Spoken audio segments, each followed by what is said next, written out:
With COVID-19 raging across the United States, President-elect Joe Biden inches closer to taking over at the White House, and President Trump continues to insist the U.S. election was rigged.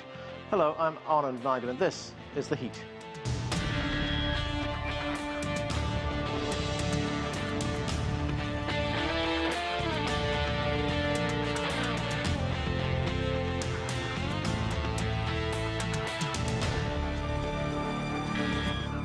COVID-19 continues to have a devastating impact on the United States.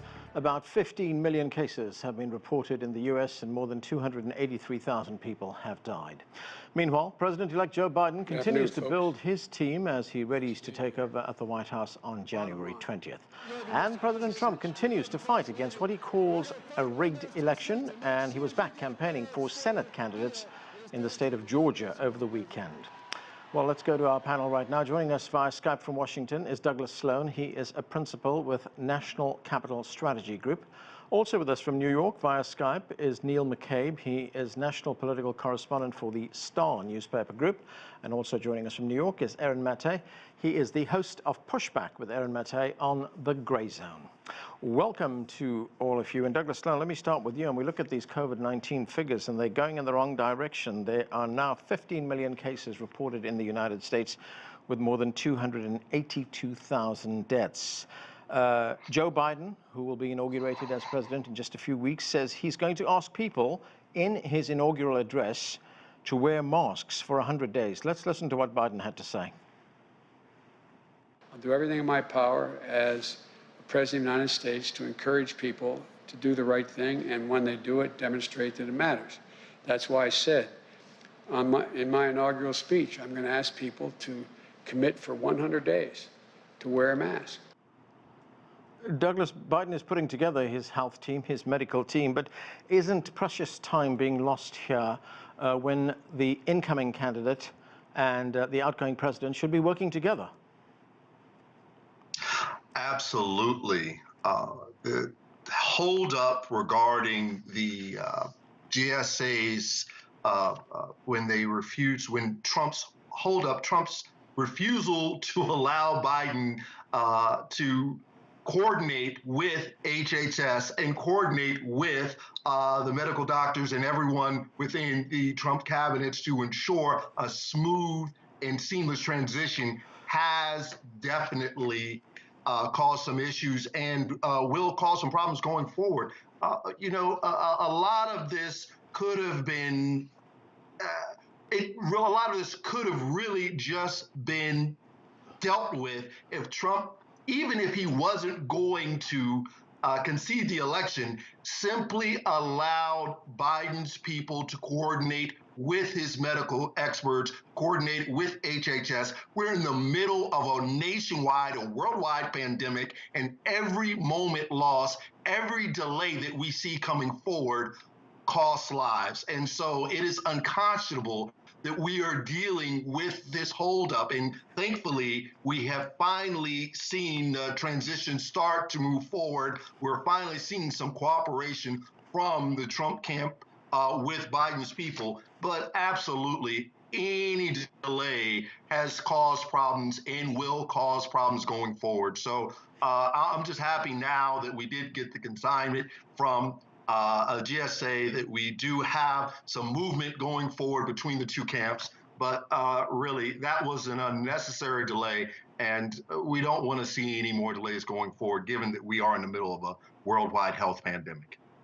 Adolfo Franco, we are seeing these numbers going up every day, and Dr. Anthony Fauci is warning that the worst of the Thanksgiving holiday numbers, that's when people were traveling over that holiday, are still to come.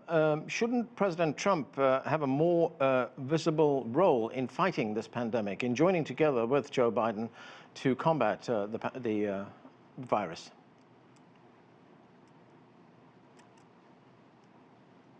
Adolfo, can you hear me? There's another program running. I'm sorry. Oh, okay. Adolfo, can you hear me now? All right. While we try to fix that problem with Adolfo. Let me go to Neil McCabe. Neil, welcome to the show. Great to have you with us. We were talking about the Joe Biden approach to combating the pandemic, asking people in his inaugural address to wear a mask for at least 100 days. And we know that this has become very politicized, unfortunately. Is it going to work, or are people who oppose Joe Biden saying, no, we're going to defy you, we're not going to follow you? Well, I don't think there's anything that Joe Biden and his team would come up with that the Trump team hasn't already put out. I think Trump and his team have done an excellent job. Certainly, we're seeing that with the way they handled the ventilators and the PPE crisis early on. Certainly, we've seen the race to develop multiple vaccine projects. And I don't think anybody in the administration has ever said, don't wear a mask. In fact, the president himself has said that people should wear masks.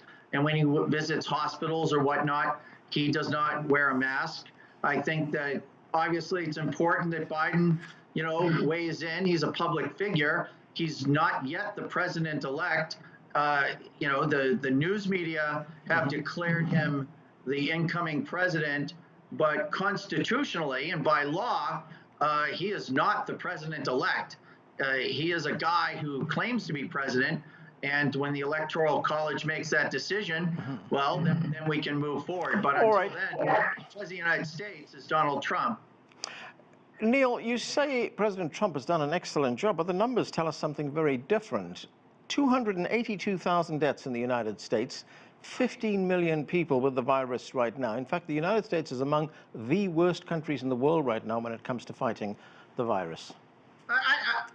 I don't accept that. I follow international news very closely, and there have been plenty of other countries that have struggled with COVID-19. There are other countries who are working hard with good intentions that have made tragic mistakes.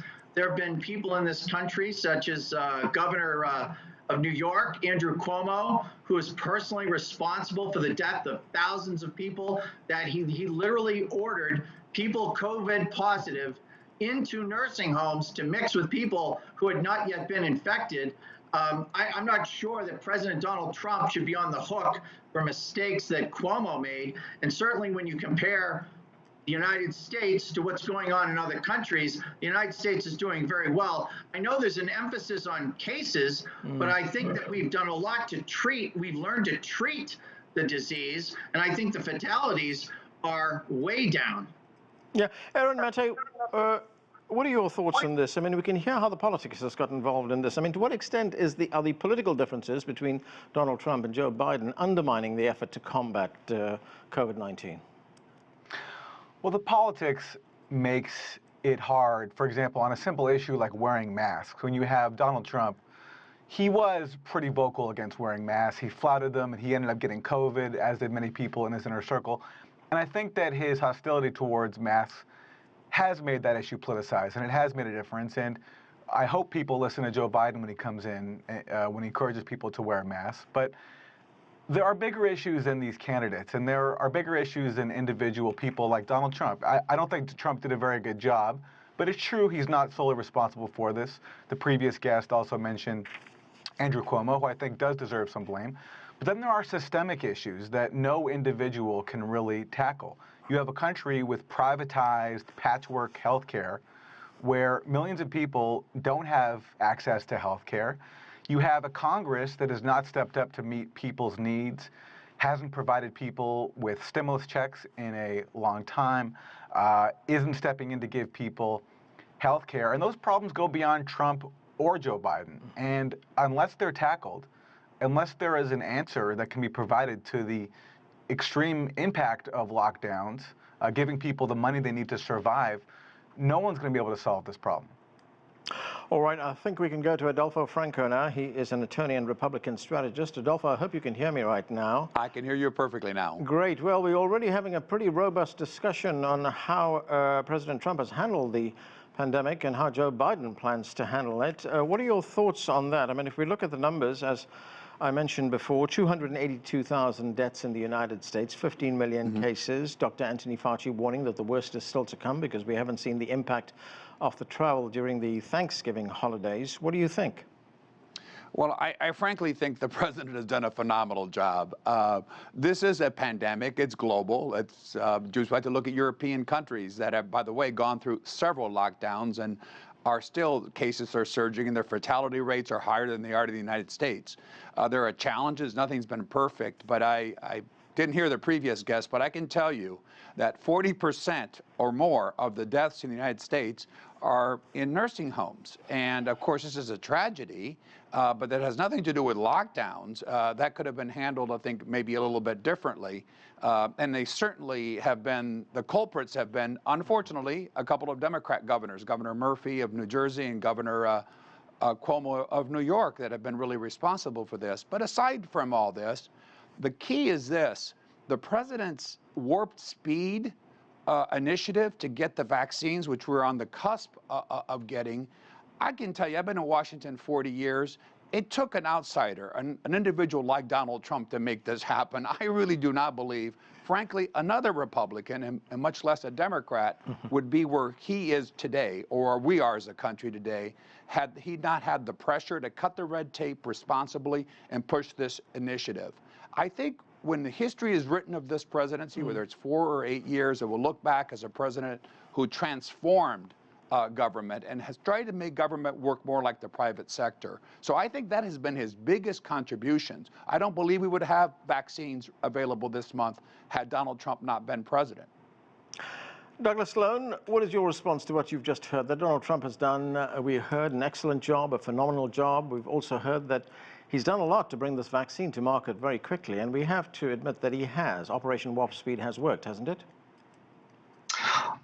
Well, Operation Warp Speed has worked in so much that we did have private companies that were working at warp speed to ensure that we could get a vaccination into the public. However, to say that, well, you know, thanks Donald Trump, he's done an absolutely great job in all this, I think is a bit disingenuous. Remember, Donald Trump downplayed the severity of this virus early on. He knew how bad it was, but he refused to tell the American public about the severity of the virus. I guess he said that he didn't want to cause a panic. And then he would say, oh, it's just like the flu. And he refused to wear a mask, and he didn't have a plan in place regarding how to deal with the pandemic. I know that a House committee just came out with a report calling the Trump administration response to the pandemic an epic failure. So we do have a lot of evidence that shows that Trump could have handled this virus, and the Trump administration could have handled this pandemic much better than it did. So to sit up here and start to herald Trump as some type of savior here, I don't think makes much sense. And then you're talking about Democratic governors and against Republican governors. When we're seeing spikes everywhere because it's winter time and people are more inside, but we're seeing really big spikes in some of these red states like South Dakota, North Dakota, and so on and so forth. So where the governors have been reluctant to push mask mandates. So we really need to try to focus on wearing our mask, being safe, getting the vaccine as soon as it's available, and trying to come out of this horrible pandemic. But I'm not going to agree with Adolfo when he says that Trump has done an excellent job. I disagree wholeheartedly. I could say. Okay, Adolfo, I want to move on to election politics right now. Okay. And believe it or not, we're still talking election politics more than a month after the election took place. President Trump is still refusing to give up on challenging the election results. Here's what he had to say at the White House on Friday.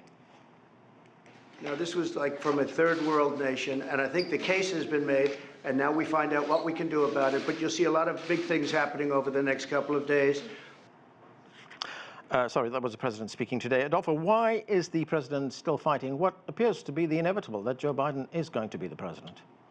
Well, I think he's fighting for principle that's involved. And he has said previously that he will accept, he won't agree with it, he will accept whatever the results of the courts and the process is when it's concluded. I know my friend Douglass is going to say, which I agree with, that the president has a right to do what he's doing, which he does. But you might ask, why is he doing it if it's an uphill fight?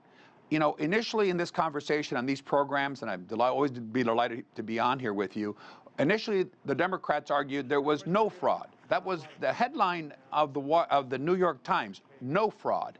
And then the narrative changed to there was fraud, but it wasn't sufficient to change the outcome. And then we had a recount in Georgia where 4,600 votes were found that were miscounted, people couldn't account for it, call it irregularities. As this evidence, and it is evidence, but Adolfo, wasn't it the United States Attorney General himself who said that there was no irregularities, no fraud in the election? To date, people don't, he's a very careful lawyer, and I have a great deal of respect for Attorney General Barr. He's a fantastic figure. By the way, this is the figure they said earlier was a person that was in Donald Trump's, if you will, pocket and was only working to protect the president. It's curious now how they use him as an example of somebody who's independent, which he always has been. That aside, the key words were to date. The investigation of the Justice Department continues. This process for the Justice Department has not concluded. He never used the word concluded, and he used the word to date. Yeah. Now, to date, what he is saying is, and this needs to be evolved, these things need to be examined and investigated. But to your point, not only does he have the right to do this, but I think inevitably, if he loses and does not do what he's doing, I think these things can be repeated. Neil McCabe, Trump is already teasing that he could be a candidate in 2024. Here's what he told a rally in the state of Georgia this past weekend. Let's watch. And then in 2024, and hopefully I won't have to be a candidate, we're going to win back the White House again. A friend of mine said, "Oh, don't worry about it, sir. You're way up in the polls. You'll win in 2024. I said, I don't want to wait till 2024. I want to go back 3 weeks. Neil, there's so much that is unusual that we've seen over the past few weeks. What happens after Biden is inaugurated? Does President Trump, or Donald Trump as he becomes then, continue to campaign? Does he keep his political options open? Well, of course, I don't know that Joe Biden is going to be inaugurated. Many people in the media have predicted that, but the constitutional process still hasn't played out.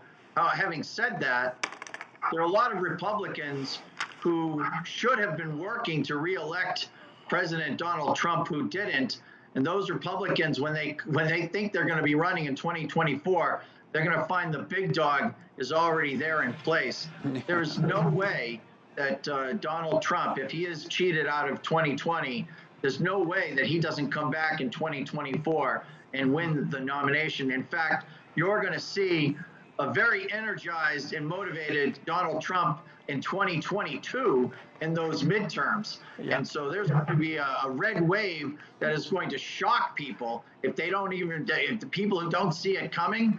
And I think that if Biden gets inaugurated, he's going to have a very difficult 2 years, because not only will the Republicans have control of the Senate, but he's going to have a lot of frightened Democrats, because the Republicans almost took back control of the chamber on the coattails of Donald Trump and his remarkable turnout this election.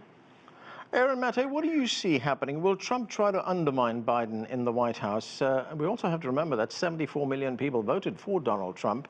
Will he continue to be a political force? I think he will. And I do think, though, we should stress that when it comes to these allegations of voting fraud and counting votes, there's one number that matters here, I think, only one, and that's 170 million. That's the amount of dollars that Donald Trump has raised off of this so-called Stop the Steal campaign. That, to me, is what it's all about. He knows he lost. This is about fundraising and leveraging his brand for the next election, and also just to raise money, as Trump always does and is very good at. He's very good at marketing. That's what this is about. He's made a ton of money off of this campaign of claiming election fraud. I do think, though, it will continue. Whether or not he has political ambitions in 2024, I don't know, but certainly Trump is a public relations guy. He will use his stature to make more money and build his brand, possibly parlay that into a television network, and possibly go on to run in 2024. Certainly, though, he will challenge Joe Biden, and I do think that Biden faces a problem. He won during a time when the country was facing a pandemic. People were desperate for answers. It's very easy to blame a president for that. I think Biden benefited from the pandemic. But as you say, 74 million people voted for Trump. And Biden, to hold on to power, will have to convince some people who voted for Trump to vote for him again. And so far from the Democrats, I'm not seeing that. And that, to me, is a problem. No. Douglas, is Joe Biden going to be prepared for it? The fact that there is going to be someone lurking in the shadows of his presidency all the time? Yeah, I agree with the last speaker to the extent that I think this is just a Trump con, that he's just raising money off of this. I don't even think the $170 million figure that he quoted is still legitimate. I think he's raised more than that. I think it's more like 200 or 210 million now. Will Biden have to worry about Trump during his presidency? Well, I think that the district attorney for the Southern District of New York is going to have something to say about that, as well as the Justice Department may have something to say about that. They are going to be investigating Trump's crimes over the past 4 years, from before he got into office to when he's in office and after he leaves office. I think Trump is going to have his hands full legally, and I don't know if Biden's going to have to worry about that. And we were talking about votes. Trump did get 74 million people to vote for him, but Biden got 80 million people to vote for him. Okay. So Biden does have the advantage here. All right, Adolfo, you're the lawyer, and I have to ask you about this because there's a considerable amount of speculation about this, and about whether Donald Trump will be prosecuted by the court in New York. That's the state court in New York. Mm-hmm.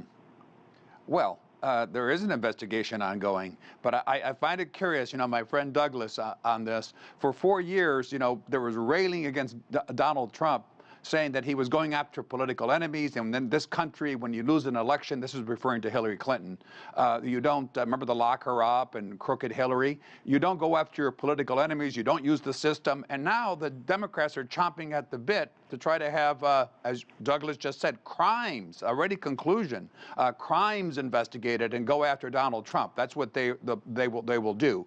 Obviously, the president has enjoyed some degree of protection. He's an ordinary citizen, but as presidents have unusual powers and an unusual position that the courts protect from a political question. They don't get involved in this. He will now be a private citizen. So I think that, to be honest here, the president's going to face some of these challenges with some of these prosecutors that are typically, by the way, prosecutors. Rudy Giuliani was a prosecutor. State attorney generals often become governors and then later aspire for office. They use their powers really for political purposes. So that is a chief concern. I do want to clarify something for all your viewers. Yeah. This idea that Donald Trump is raising money for himself is ludicrous. Any money that's being raised is being raised for organizations and are subject to legal requirements. That's how it's used. Much of it is actually being raised by the Republican National Committee. Whether all of this money is ultimately used in legal challenges or not is a question. But the idea that this money is fungible, usable by Trump either personally or for some personal political pact is just not the case. It will be used for political campaigns, absolutely. The vast majority will go towards political campaigns for Trump and the Republicans. For the Republican Party. Sure, yeah. The point is not to challenge a non-existent election conspiracy. Well, it depends. It's a very expensive proposition if this thing is prolonged. Just because he is declared, Joe Biden, if he is declared the president-elect, on December 14th, the challenges continued. Of course, this isn't challenged until the question of the Congress certifying the electors in January. So this process and these expenses will continue for some period of time. Okay, Aaron, I want to stay with you because I want to talk about Biden's nominations, his appointments so far. We have some idea of the people who will be in the new administration. But the one big question that is being asked right now is, where are the progressives? Looking at the current appointments, there doesn't seem to be many progressives, if any at all, on his team. Is he going to be able to deliver on issues that concern progressives, things like universal health care, free college, a Green New Deal, or has he simply abandoned the progressives? Yeah, I think he's never thought about them for a second. I say that as a progressive. The primary was a clear lesson, as Biden pretty much said, that he doesn't need the progressives, that he won the primary based on his mandate. The other centrist candidates united around him. And as the centrists always do with progressives, they take their votes but don't do anything for them. And I see no change from Biden so far. He's nominated Neera Tanden to head the Office of Management and Budget. Neera Tanden is a lifelong foe of progressives like myself. She attacked Bernie Sanders. She's advocated all sorts of neoliberal policies. So, no, I don't think Biden will do anything for progressives. But in fairness to Biden, I don't think he ever said that he would, or at least he ever genuinely intended to. Neil McCabe, as someone on the outside looking in at what's going on in the Democratic Party right now, do you see divisions there? Well, I think a lot of those divisions were covered over. I think that having a single shared enemy does a lot for unity. And now that that enemy has been so-called defeated, I think the Democrats are now stuck with each other. I think that you're going to have a lot of tensions in the House caucus because this is the closest majority or the slimmest majority in many, many years, many decades, with the House Democrats going into 2022. I think that you're going to find Senate Democrats are going to find it very difficult to operate under a Republican-controlled chamber that they expected to win.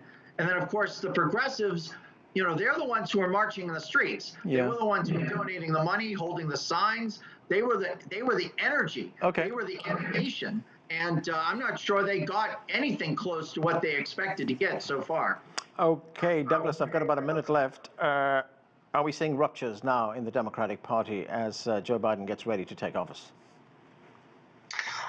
There are some ruptures. There are some issues. I would be remiss if I said that there aren't. But I fully expect Joe Biden and Nancy Pelosi to be able to unify the caucus, to move forward, to get meaningful legislation passed. The last speaker keeps saying that there's going to be Republican control of the Senate, but has not been decided yet. There are 2 runoff elections in Georgia that will decide the fate of the Senate. And Reverend Warnock and John Ossoff are leading the Republican candidates there in Georgia. So if they win, then Kamala Harris as VP comes in for the tiebreaker, and there's Democratic control of the Senate. So we don't want to sit up here and say that there's definitely going to be Republican control of the Senate, because that simply has not been decided yet. Okay, we have to leave it there. I'm sorry, we've run out of time.